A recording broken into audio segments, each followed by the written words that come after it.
ہندوستان کی صورت میں انگریزوں کو ایک ایسا نوآبادیاتی مل چکا ہوا تھا خطہ، جس میں کہ جو ہے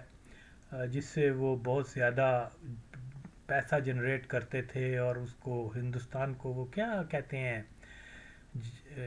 سونے کی چڑیا کہا کرتے تھے۔ 1857 میں جو وہاں ریولٹ ہوئی، اور جس کو جنگ آزادی کا نام دیا جاتا ہے، اور اس کے بعد جو ہے انگریزوں نے جو پالیسی اختیار کی وہ یہ تھی کہ یہاں کے مقامی لوگ جو ہیں ان کو زیادہ سے زیادہ جو ہے وہ ڈیوائڈ اینڈ رول کے تحت جو ہے ایک دوسرے سے آئسولیٹ کیا جائے۔ تو یہ پالیسی ان کی کافی کامیاب رہی۔ انہوں نے سب سے پہلے جو ہے ہندوؤں کے بڑے بڑے لوگ جو تھے ان کو اپنے ہاتھ میں رکھا، ان کو بڑی جابز وغیرہ دیں، ان کو سرکار میں لے کے آئے، اور پھر اس کے ساتھ ساتھ ان کے مذہبی پیشواؤں کے اوپر بھی ہاتھ رکھا، جن میں ایک بہت کیا بولتے ہیں، ایک ان کا جو مذہبی رہنما جو بڑا مشہور ہے، اس کا نام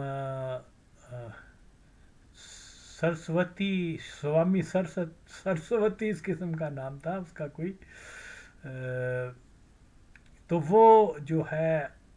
اس نے سب سے پہلے یہ کلیم کیا کہ یہاں جو ہے ہندوستان کیونکہ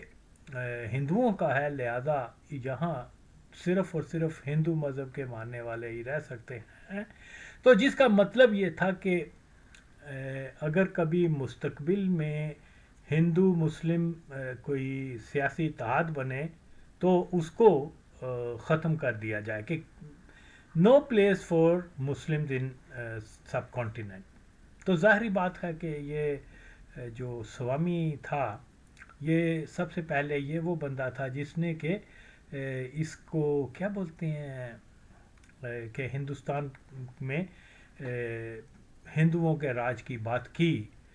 تو یہاں جو ہے ظاہری بات ہے اس کا یہ نظریہ جو ہے وہ دوسری جو ہندوستان میں کمیونٹیز تھیں وہ ان کے لیے ایک دھمکی تھی کہ ہندو جو ہیں یہاں رہیں گے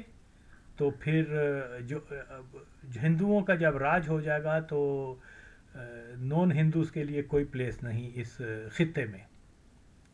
تو ایک تو آریہ سماج کے جو بانی ہے دیانند سرسوتی، وہ اس کے نظریات جو ہیں وہ صرف ہندو کو جو ہندوستان کو اونلی فور دا ہندوز کے لیے جو ہے وہ، تو ظاہر ہے کہ جو اقلیتیں تھیں دوسرے ان کا جو ہے وہ ان کے سروائیول کا پھر مسئلہ پیدا ہوتا تھا کہ اگر کل کو ہندوؤں کا راج ہو گیا تو ہمارے لیے تو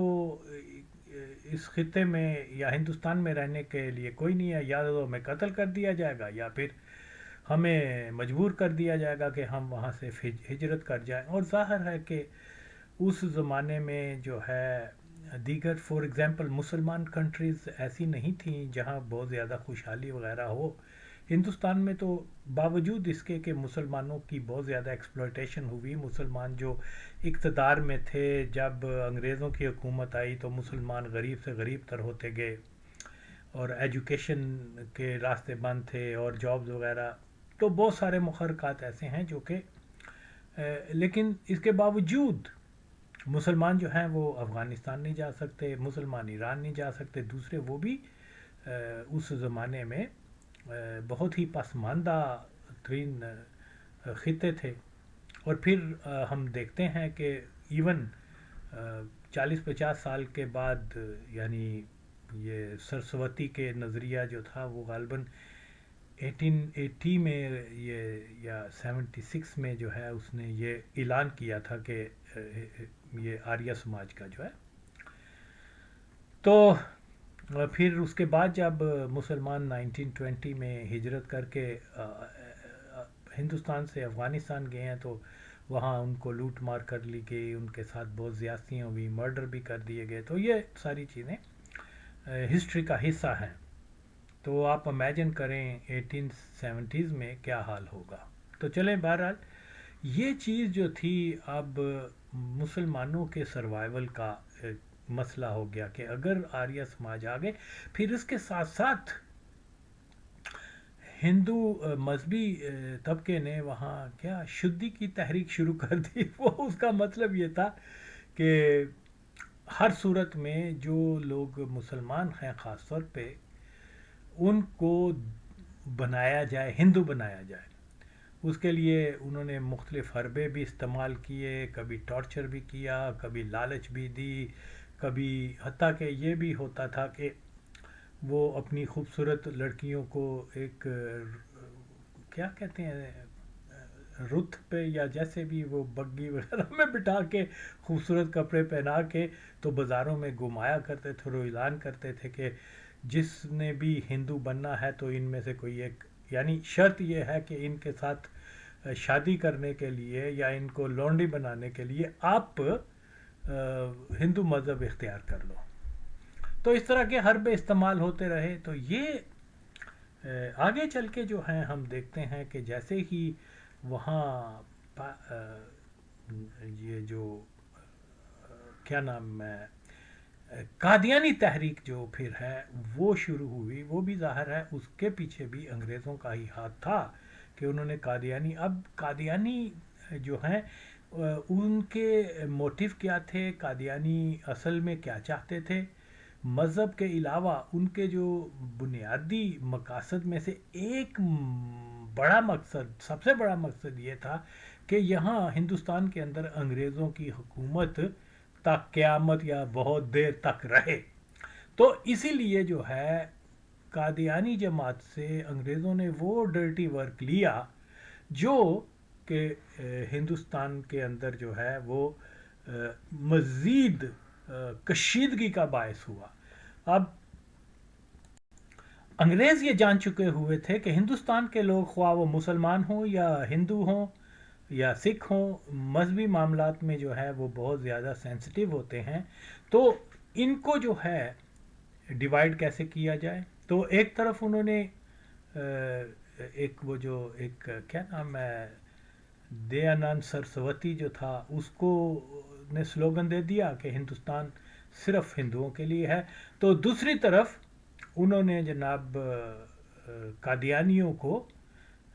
یہ کہ جی یہاں پر انہوں نے ایک سازش کے تحت یہ جو ہندوؤں کی مقدس ہستی جو ہیں جو بھی ایک، اور یہ بات بہت کم لوگوں کو معلوم ہے کہ اصل میں راجپال کے قتل کے پیچھے کے محرکات کیا تھے، اور اس میں قادیانی جماعت جو ہے مکمل طور پہ ذمہ دار ہے یہ فسادات میں، ہندو مسلم فسادات میں. اور حیرت کی بات یہ ہے کہ قادیانی لیڈر ہندوستان جاتا ہے تو اس کو وی آئی پی ٹریٹمنٹ دیا جاتا ہے، اور اگر پاکستان میں تو ہے ہی ان کی حکومت. تو بہرحال لیکن ہم اس واقعے کو تو بہت زیادہ یاد کرتے ہیں کہ یہ کیا بولتے ہیں اس کو، راجپال جو تھا ایک پبلشر جس کو غازی علم الدین شہید نے اس کو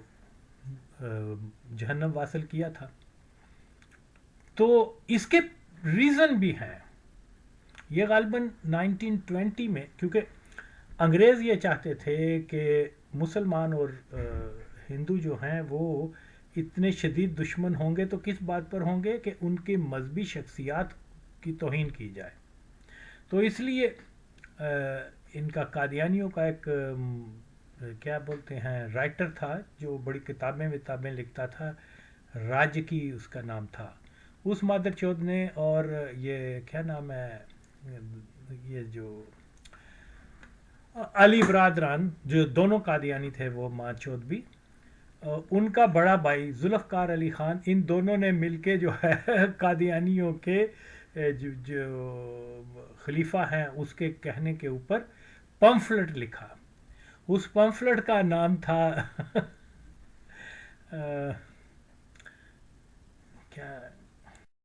ہاں اس پمفلٹ کا نام میں نے چیک کیا، 19ویں صدی کا مراسی. وہ لکھا گیا تھا کس کے بارے میں، اس کو مراسی کس کو کہا گیا تھا؟ دیانند جو ان کا سوامی تھا، آریہ سماج کا بانی، اس کو. تو اس کے اندر، اس پمفلٹ کے اندر جو ہے، جو ہندوؤں کے اسکالرس تھے یا ان کے مذہبی شخصیات تھیں، ان کے بارے میں جو ہے مطلب ایسے الفاظ لکھے گئے جو ہندو مذہب کے ماننے والوں نے اس کو کیا کہتے ہیں، توہین میں کے زمرے میں شامل کیا. تو وہ چیز جو تھی، وہ ہندوؤں نے اس چیز کے اوپر بہت زیادہ احتجاج کیا، مسلمانوں اور ہندوؤں. اور کیونکہ یہ منشا انگریز برٹش گورنمنٹ کی منشا سے سب کچھ ہو رہا تھا، تو انہوں نے باقاعدہ ہر مسجد کے مولوی کو وہ پمفلٹ جا کے دیا کہ وہ اپنی جو بھی گیدرنگ ہوئے گی مسلمانوں کی نماز کے بعد، اور یہ پھر اس کو پڑھیں گے، اور پھر ہندوؤں کے جذبات ایسے مجروح ہوں گے تو پھر بلوے ہوں گے. اور اگر ہم حقیقی تاریخ کے اوپر جائیں تو وہ پھر ہمیں نظر آتا ہے کہ اسی زمانے میں دوبارہ سے ہندو مسلمان فسادات اور کشیدگی میں بہت زیادہ اضافہ ہوا. ہر ہندو کو تو معلوم نہیں تھا کہ یہ مسلمانوں نے نہیں لکھا ہوا. اوکے، وہ تو کیا نام ہے، قادیانیوں نے لکھے ہوئے ہیں. اور قادیانیوں کا ہدف کیا ہے کہ ہندوستان کے اندر مسلمانوں کی اور ہندوؤں کی دشمنی ہو جائے، اور جس کا پورا فائدہ جو ہے انگریز اٹھائے. تو اس میں ظاہر ہے کہ جب یعنی انگریزوں کو خطرہ تھا کہ 1857 کی کوئی موومنٹ دوبارہ نہ بن جائے کہ یہاں اکثریت ہندو اور ان کے ساتھ مسلمان مل کر تو کوئی بغاوت نہ کر دیں، تو اس لیے ان کے اندر زیادہ سے زیادہ جو ہے خلیج ہو، یہ ایک دوسرے کے دشمن ہو، کہ یہ کسی ایک پلیٹ فارم کے اوپر متحد ہو کے انگریزوں کے خلاف نہ آ سکے. تو 19ویں صدی کا مراسی جو ہے وہ ایک اشتعال انگیز پمفلٹ تھا، جس کو ہزاروں لاکھوں کی تعداد میں چھپوا کر تو خاص طور پہ مسلمانوں کی مسجدیں، مسلمانوں کے محلوں میں، اور پھر ہندوؤں کو بھی یہ بیچ دیے گئے. تو اس کا ظاہر ہے کہ ریاکشن جو ہوا وہ فسادات کی اور ایک نفرت کی شکل میں پیدا ہوا. یہیں پہ بس نہیں، انہوں نے 1920 میں ایک اور پمفلٹ لکھا جس کا نام تھا کرشنا تیری گیتا جلانی پڑے گی. تو اس میں بھی جو ہے ہندو کہتے تھے کہ اس میں ان کی مقدس ہستیوں کے بارے میں بہت زیادہ فوش زبان استعمال کی گئی، ان کے جنسی جو ہیں اس کے بارے میں ذکر ہوا کہ وہ کیسے even oral sex and all that. تو اس میں بہت ساری چیزیں جو ہیں وہ ہندو مذہب کے مطابق انہوں نے ایک کرشنا گیتا ریلیشن کو جو ہے وہ ایسے جیسے کوئی پون فلم کے جیسے آج کے زمانے میں ہم سمجھ لیں. تو فطرتی سی بات ہے، کسی بھی مذہب کے ماننے والوں کے جو مقدس ہستیاں ہیں ان کو مطلب اس طریقے سے اگر آپ پیش کریں گے تو وہاں تو اس کو پسند نہیں کیا جائے گا، نفرت بڑھے گی، کشیدگی ہوگی، ٹینشن پیدا ہوگی، پھر آپس میں بلوے ہوئیں گے. لوگ جو غریب لوگ، انوسینٹ لوگ جن کا کچھ بھی نہیں، خواہ وہ مسلمان ہوں کو یا ہندو وہ مارے جائے، اور یہی ہوتا رہا ہے. تو یہ بنیاد بنی تھی کہ پھر وہ ایک ہندو جو تھا اس نے پھر اس کے جواب میں نقل کفر نہ باشد رنگیلا رسول لکھی. تو وہ کیونکہ ایسا تھا کہ وہاں یعنی موقع جو فراہم کیا حضور پاک صلی اللہ علیہ وسلم کی توہین کا، وہ قادیانیوں نے کیا. اوکے، تو اس کے جواب میں 1920 22 یا 23 میں یہ کتاب لکھی گئی، اور اس کے بعد جو ہے وہ شروع میں اس کا اتنا نوٹس نہیں لیا گیا اس کتاب کا. تو غالباً جو ہسٹورین کہتے ہیں وہ یہ ہے کہ جب گاندھی نے کنڈیم کیا راجپال کو کہ ان کو ایسی کتاب نہیں لکھنی چاہیے تھی، اس کی پبلشنگ نہیں کرنی چاہیے تھی، تو اس کے بعد پھر اس کا زیادہ مشہوری ہوئی اس کتاب کی اور کشیدگی بڑھ گئی. تو اس طرح مسلمانوں نے جو ہے وہ قانونی چارہ گوئی کرتے ہوئے اس کے اوپر مقدمہ قائم کر دیا. رائٹر جنہوں نے لکھا تھا، جنہوں نے پبلش کیا تھا، تو یہ مقدمہ 3-4 سال تک چلتا رہا. تو مسلمان جو تھے وہ مطلب انتظار میں تھے کہ کب اس کا فیصلہ ہو اور ان کو سزا ملے، کیونکہ یہ مسلمان جو ہیں وہ یہ ایک بہت مشہور واقعہ تھا اور پھر توہین کا معاملہ تھا. تو سب کانٹیننٹ کے جتنے بھی مسلمان تھے وہ اس مقدمے کے اوپر فوکس تھے، اور انگریزوں کو یہ انٹیلیجنس رپورٹ تھیں کہ اگر اس میں سزا نہ ہوئی راجپال اور اس کے ٹیم کو تو یہ ہوگا کہ مسلمان جو ہیں وہ سخت ری ایکٹ کریں گے، فسادات ہوں گے، بہت زیادہ خون خرابہ ہوگا. تو اس لیے کیونکہ منصوبہ بندی یہی تھی کہ جو ہندو جج جو ہے کنور دلیپ سنگھ، وہ یعنی انہوں نے ڈیلیبریٹلی مقدمہ اس کی عدالت میں لے کے آئے جو کہ خود ایک متعصب ہندو جج تھا. اور یہ ایسا ہی ہے جیسا 1953 کی جو اینٹی قادیانی موومنٹ میں جو جج بنائے گئے تھے، وہ حرام النسل مدر چوت کیا نام ہے، منیر اور دوسرا کیانی، دونوں قادیانی تھے. اور ہسٹری آف پاکستان میں پہلا شخص ہوں جس نے دونوں ججز کو جو ہے قادیانی ان کا ہونا ثابت کیا ہے، اور وہ کتنے لائل قادیانی تھے اس کی بھی میں نے ساری مثالیں دی ہوئی ہیں، اور بالکل چپ کروا دیا ہے ان حرام النسل کتی کے بچے لبرلز وغیرہ کو، جو دن رات یہ کہتے تھے جی وہ 53 کی جو ہے وہ انکوائری رپورٹ کو وہاں دینا چاہیے، پاکستان کے نصاب میں دینا چاہیے. ماچود حرامزادے! یعنی کیسے ہو سکتا ہے کہ 2 قادیانی جج جو ہیں وہ قادیانیوں کا فیصلہ کرنے جو ہے وہ عدالت، یہ تو ہوتا ہی نہیں ہے، انٹرنیشنل لاء کے مطابق ہی نہیں ہے. تو لیکن بہرحال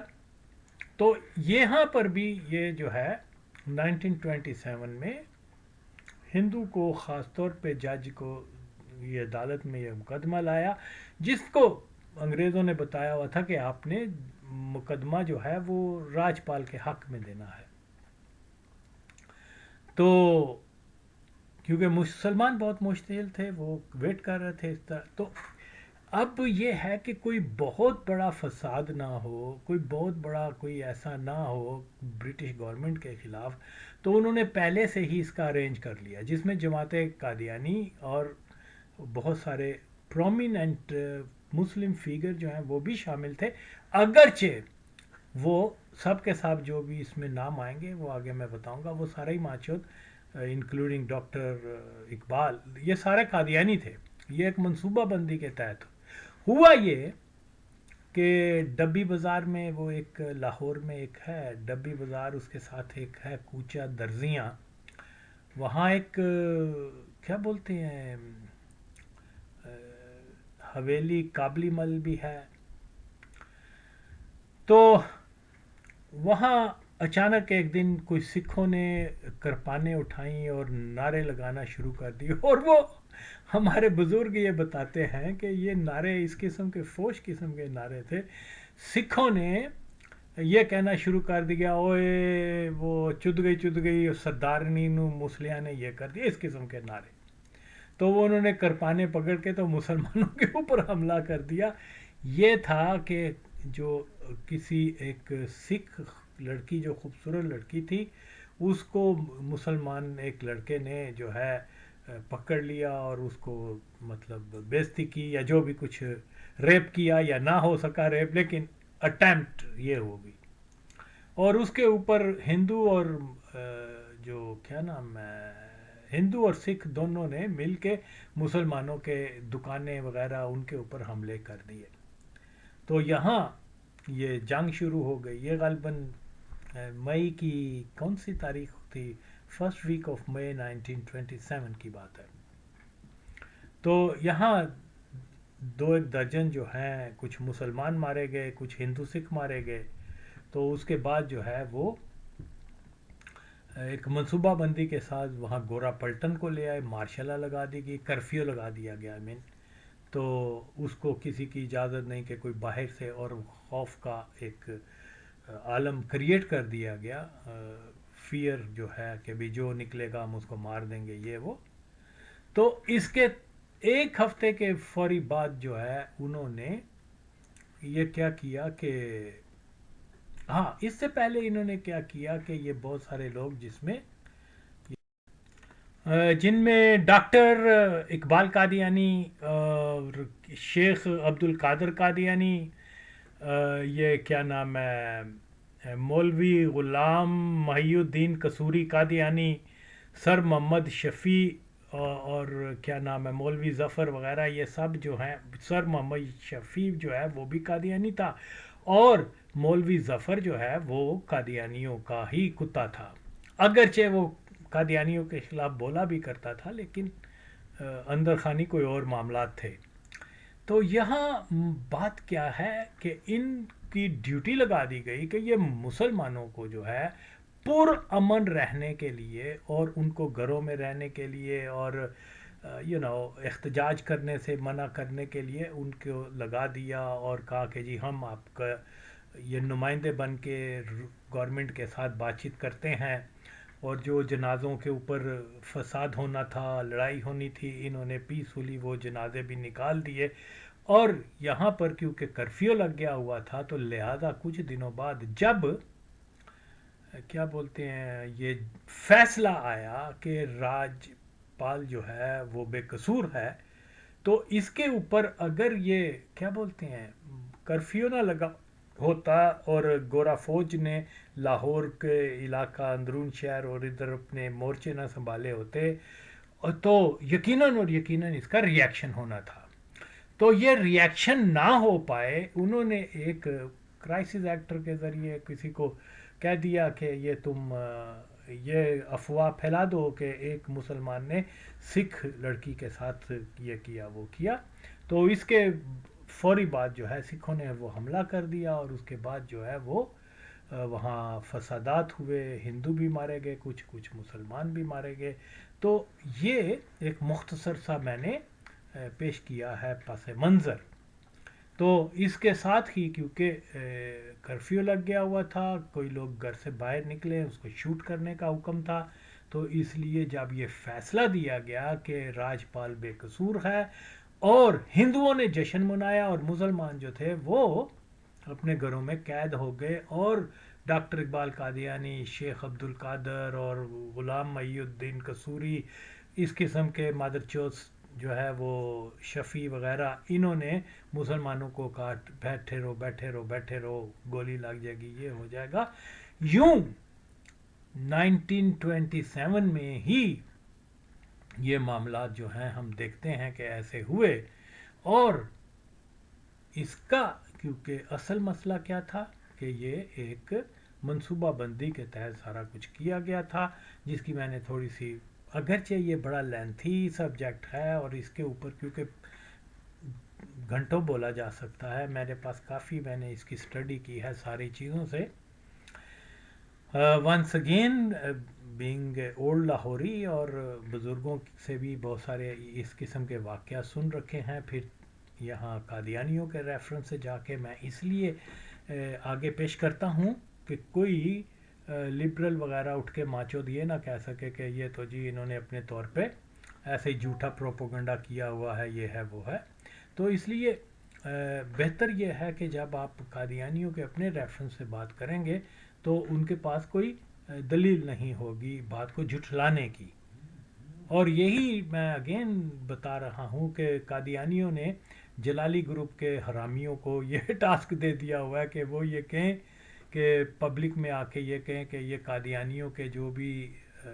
سورسز ہیں ہم ان کو نہیں مانتے. یہ مطلب ظاہر ہے کہ یہ بہت افیکٹو وے ہے ٹو ایکسپوز قادیانیز کہ آپ ان کے ہی ریفرنس سے ان کے آگے رکھیں. اور یہاں مولوی جو ہیں وہ ان کے لیے کہہ رہے ہیں کہ جی ان کے دفاع کے لیے ان کے مفاد کے لیے کہ ہم قادیانیوں کے ریفرنس کو نہیں ماننا چاہیے. تو یہ خیر بہرحال تو یہاں یہ چیز جو ہے یہ آپ دیکھ سکتے ہیں. میں نے یہ نام بھی کوڈ کیے ہوئے ہیں, آپ دیکھ لیں کہ انہوں نے جناب کس طریقے سے مسلمانوں کو کول ڈاؤن رکھنے کے لیے ڈاکٹر اقبال مدرچوت قادیانی نے اور اس کے ساتھ دوسرے قادیانیوں نے. اور اگین یہاں جتنا بھی ایون جو غازی علم الدین شہید کا جو جنازہ ہوا تھا اس میں بھی گارنٹی کس کی تھی کہ کوئی بلوہ نہیں ہوگا, کوئی کچھ نہیں ہوگا. انہوں نے ان لوگوں کو آگے لایا ہوا تھا, سیم ٹیم,